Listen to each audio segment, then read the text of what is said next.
here today at SMTconnect 2022 in Nuremberg, and I'm joined by Ben from Inovaxe.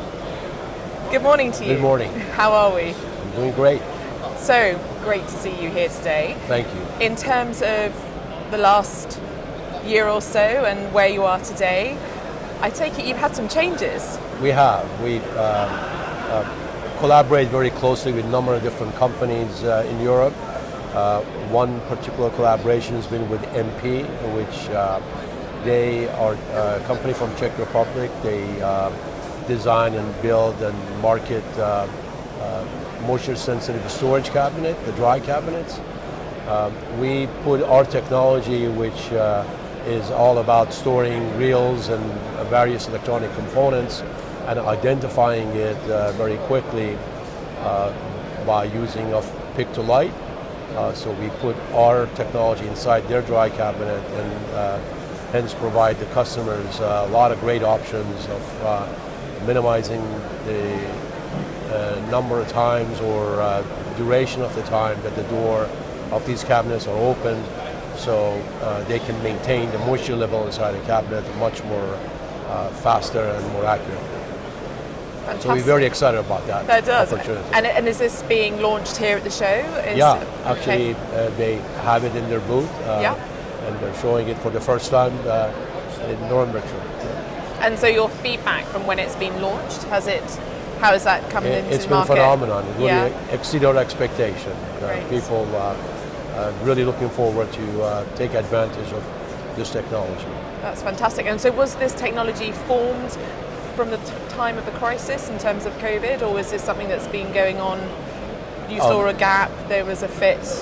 So yeah, we design storage carts for electronic components, and one of the things that our customers have been asking us is because our carts is in an open frame, they wanted to make sure that they can handle their moisture sensitive parts as well, because they really like our carts, and there was a gap for their moisture sensitive parts.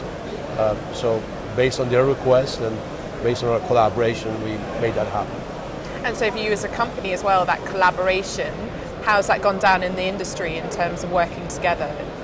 Very well, very well. We came up with the idea. We actually Panasonic kind of put us together, and it was fantastic collaboration on both sides of the continent, and thanks to technology, very effective, and within a year the product is being launched.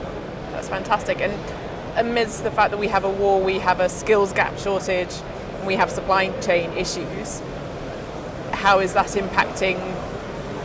It has impacted obviously all of us in not only our industry but throughout. It was definitely a wake-up call. The two drastic events, the COVID and the Ukraine war, it really was alarming for various CEOs to see that their supply chains that has been stretched throughout the world can be affected and can be really drastic for their operation. And as a result, we've seen a lot of movement and changes in the logistics and the supply chain. So the combination of the events that took place with COVID, shutdown in China, and various events in Ukraine, we start seeing a lot of various companies are building products closer to where the market is and where they are operating, which is a great opportunity actually for us to see more manufacturing come back to U.S. and to West, and as a result, we expect really good growth on that.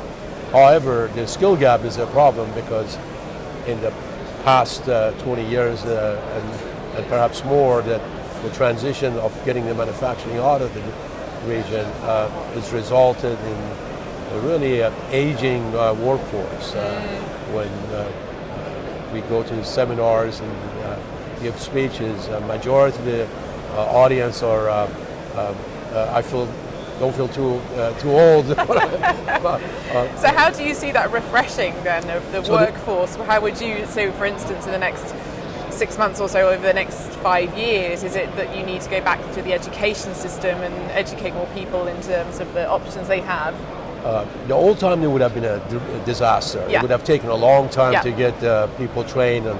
But today, especially with Generation Z and YouTube, it really has made things a lot easier. So we review various YouTube material, and we use that to train our very young workforce with no experience at all. And we've really been impressed how quickly they come up to speed. So we have really been able to use that to reduce the gap and help us speed up that process. So there's hope. There is hope. It's been great to chat with you today, Ben. Thank you so much for your time. Thank you. Appreciate it. Thank you.